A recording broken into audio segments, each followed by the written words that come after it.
आपने कभी अपने आसपास देखकर ये सोचने की कोशिश की है कि हर जगह अलग-अलग schools, colleges, shopping mall, colonies, roads और हॉस्पिटल्स क्यों है? क्यों हर थोड़ी दूरी पर तरह-तरह के इंस्टीट्यूशंस या ऑर्गेनाइजेशंस खुली हुई है? क्यों बड़ी-बड़ी बिल्डिंग्स बनी हुई हैं जिनमें अलग-अलग कंपनीज के बड़े-बड़े ऑफिसेस हैं? जब आप इन सवालों के बारे में सोचने लगेंगे, तो आपको जवाब मिलेगा कि ये सारी चीजें इसलिए है क्योंकि इन सभी का यूज करने के लिए हर जगह ढेर सारे लोग मौजूद हैं। स्कूल्स इसलिए है ताकि उस एरिया के बच्चों को एजुकेशन मिल सके। बड़े बड़े ऑफिसेज इसलिए है ताकि लोगों को नौकरी मिल सके। मॉल्स इसलिए है ताकि लोग शॉपिंग कर सके। हॉस्पिटल्स इसलिए है ताकि बीमारियों का इलाज हो सके। यानी कि ओवरऑल कहा जाए तो हर जगह इतनी सारी चीजें सिर्फ इसलिए ही है क्योंकि इन सभी चीजों का यूज करने के लिए वहां पर लोग मौजूद है। लोग ही तो है जिनके कारण इतनी सारी चीजें चल रही है। हम सभी लोग कहीं ना कहीं डायरेक्टली और इनडायरेक्टली एक दूसरे के लिए काम कर रहे हैं। ऐसा करने से हम एक दूसरे को तो फायदा पहुंचा ही रहे हैं, साथ ही साथ हमारी कंट्री को भी इससे बहुत फायदा हो रहा है। अलग अलग सेक्टर्स में काम करने पर इंफ्रास्ट्रक्चर डेवलप होने के साथ ही एक स्ट्रॉन्ग इकोनॉमी भी डेवलप होती है, जिससे कि पूरा देश आगे बढ़ता है। अगर इस पूरी बात को सम अप करके कहा जाए तो किसी भी कंट्री में बसे हुए लोग उस कंट्री के लिए बहुत इंपॉर्टेंट रोल प्ले करते हैं। अब पॉपुलेशन के बेसिस पर बात की जाए तो इंडिया वर्ल्ड की सबसे ज्यादा पॉपुलेटेड कंट्री है। यानी कि इंडिया अब वो देश बन चुका है जहां पर दुनिया में सबसे ज्यादा आबादी पाई जाती है। यहाँ सबसे पहले तो आप ये सोच रहे होंगे कि करंटली हमारे इंडिया की पॉपुलेशन कितनी है।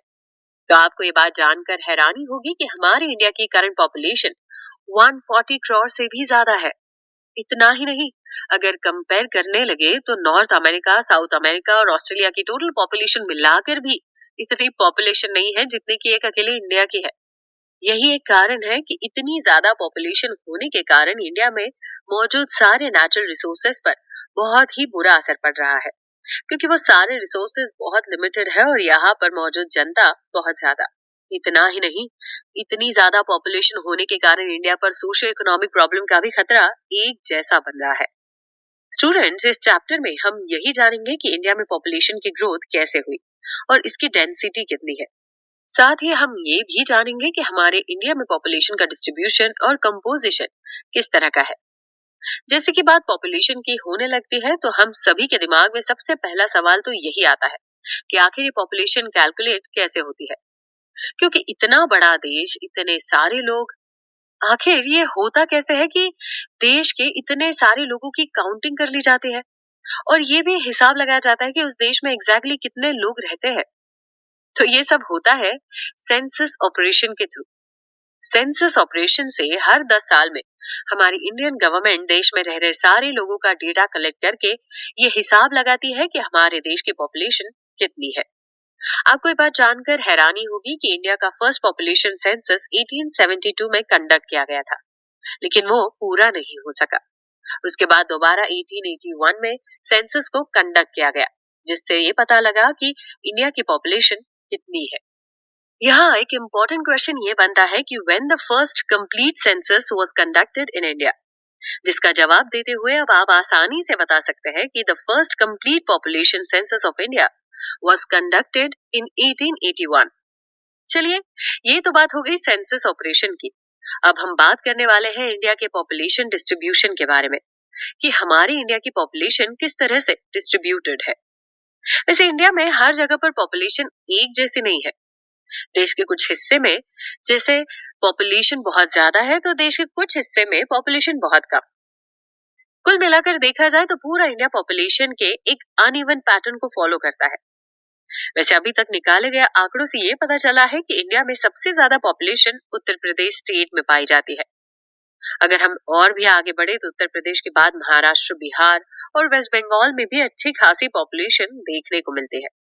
इतना ही नहीं, आपको ये बात जानकर हैरानी होगी कि इंडिया के उत्तर प्रदेश, महाराष्ट्र, बिहार, वेस्ट बंगाल, आंध्र प्रदेश, तमिलनाडु, मध्य प्रदेश, राजस्थान और कर्नाटक के साथ साथ गुजरात में इस पूरे देश की टोटल पॉपुलेशन का 76% हिस्सा रहता है।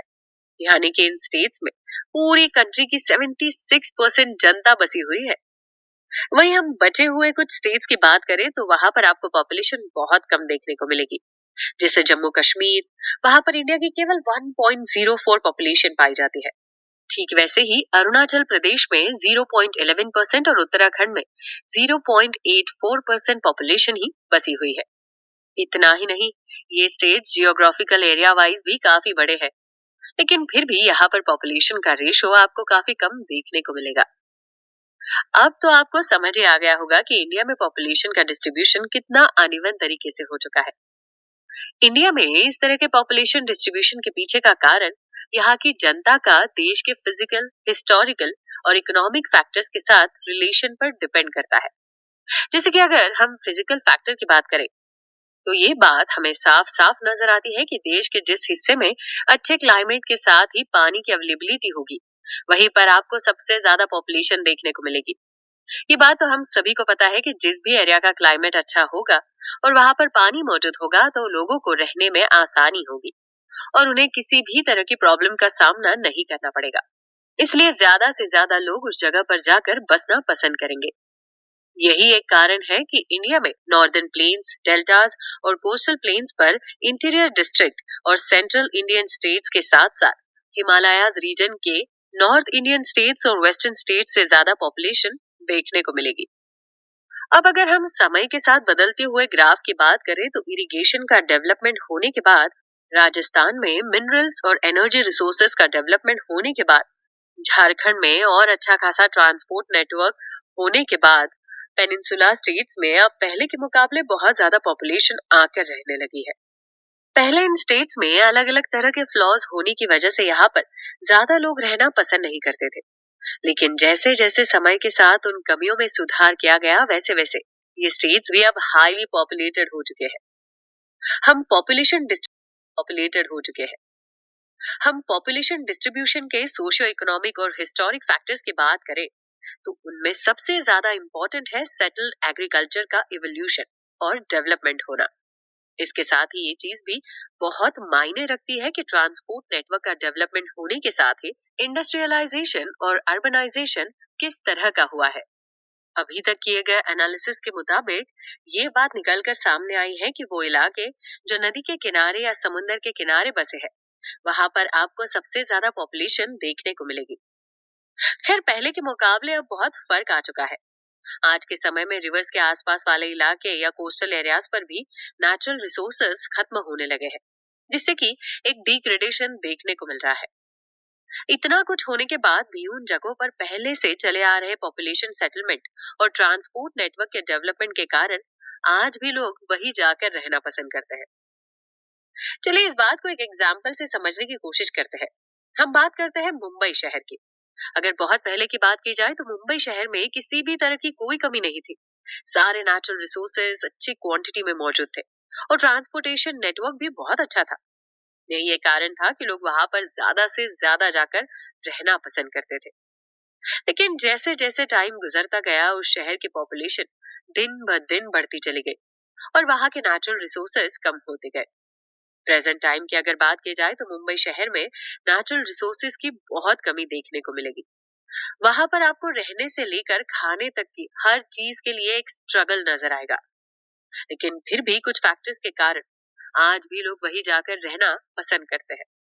साथ ही साथ अगर हम कुछ और भी अर्बन रीजन्स की बात करें तो जैसे कि दिल्ली, मुंबई, कोलकाता, बेंगलुरु, पुणे, अहमदाबाद, चेन्नई और जयपुर, तो वहां पर इंडस्ट्रियल डेवलपमेंट और अच्छे खासे अर्बनाइजेशन के कारण कई सारे रूरल अर्बन माइग्रेंट्स देखने को मिलेंगे। इन्हीं कुछ फैक्टर्स के कारण ऐसे शहरों में पॉपुलेशन दिन ब दिन बढ़ती जा रही है। चलिए, अब ये तो हमने जान लिया कि इंडिया में पॉपुलेशन का डिस्ट्रीब्यूशन किस तरह से है। अब हम भी जान लेते हैं इंडिया में पॉपुलेशन की डेंसिटी किस जगह पर कैसी है। साथ ही साथ हम ये भी देखेंगे कि आखिर पॉपुलेशन की डेंसिटी मेजर कैसे होती है, लेकिन हमारे अगले एपिसोड